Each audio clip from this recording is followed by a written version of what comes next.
to Osama Nazzal, who's a Palestinian affairs analyst, and he joins me now to talk about the hostage deal and the prisoner release. Your thoughts right now, Osama? Thank you.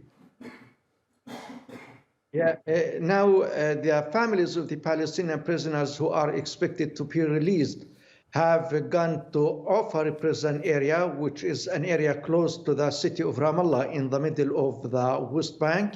And of course, their children, their daughters and their sons were handed over by the Israeli authorities to the International Red Cross Committee in Ofar prison. And they are waiting there. Of course, the Israeli occupation forces in the area prevented them from getting closer to the center where the prisoners are held and fired at them tear gas canisters. Anyway, they are waiting. We are talking about 39 Palestinian prisoners, mostly women and children. They are going to see the light of freedom maybe minutes or half an hour from now, and they are going to get reunited with their parents, sisters, and brothers.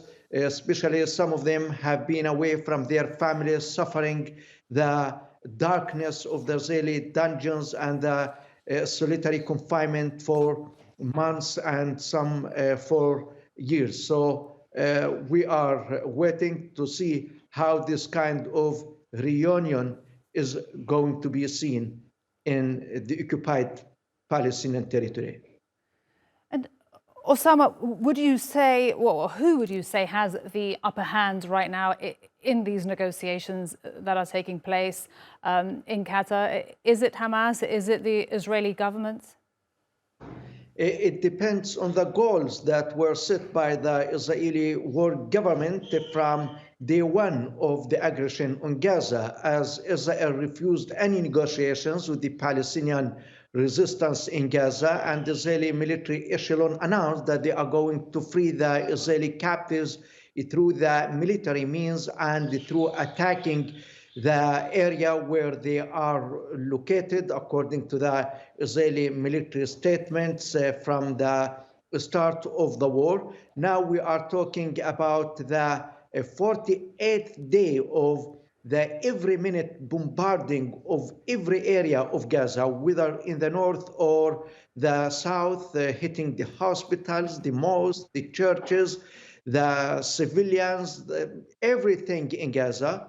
And you have watched the scenes of the destruction, mainly in the northern part of Gaza. It is turned into dust, really. No buildings are left. The hospitals are destroyed and out of service. But they did not achieve this target, and they returned to the table of negotiations. And the result of these negotiations is the deal that is being implemented right now live on international screens. And Osama, if this goes well, this first phase, then what happens tomorrow morning? What happens tonight? When does that next phase take place?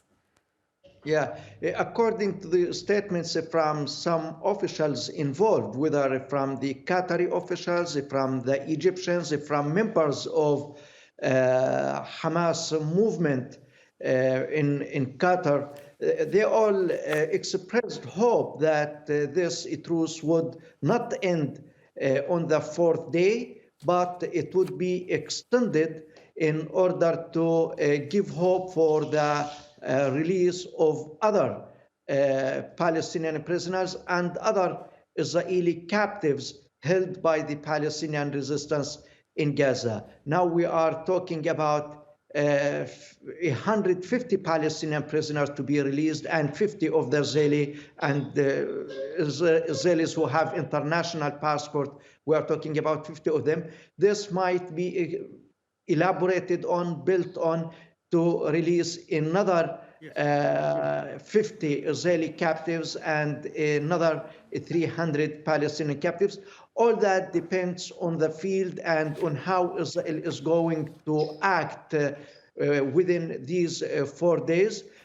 but nothing can be confirmed, and only predictions based on these statements. I hope that the Israeli officials are going to heed the advice of the people talking with them. We listened to a statement from the Foreign Ministry of Turkey today calling for the possibility of extending the truce and for more talks in order to free more Israeli captives and to free more Palestinian prisoners. Especially the whole world now is certain that military force and military power would not achieve anything for the Israelis. And by the way, the Palestinian resistance announced even today that they have offered Israel this deal on the first day of the war, but Israel rejected it. The result of that rejection was the death of tens of thousands of Palestinians and the destruction of hundreds of thousands of Palestinian housing units and infrastructure. That is the only result of this war. But if we talk about military achievements on the ground, we see nothing really. Osama Nazzal, Palestinian affairs analyst, joining us from Jenin in the occupied West Bank. Thank you so much. All right.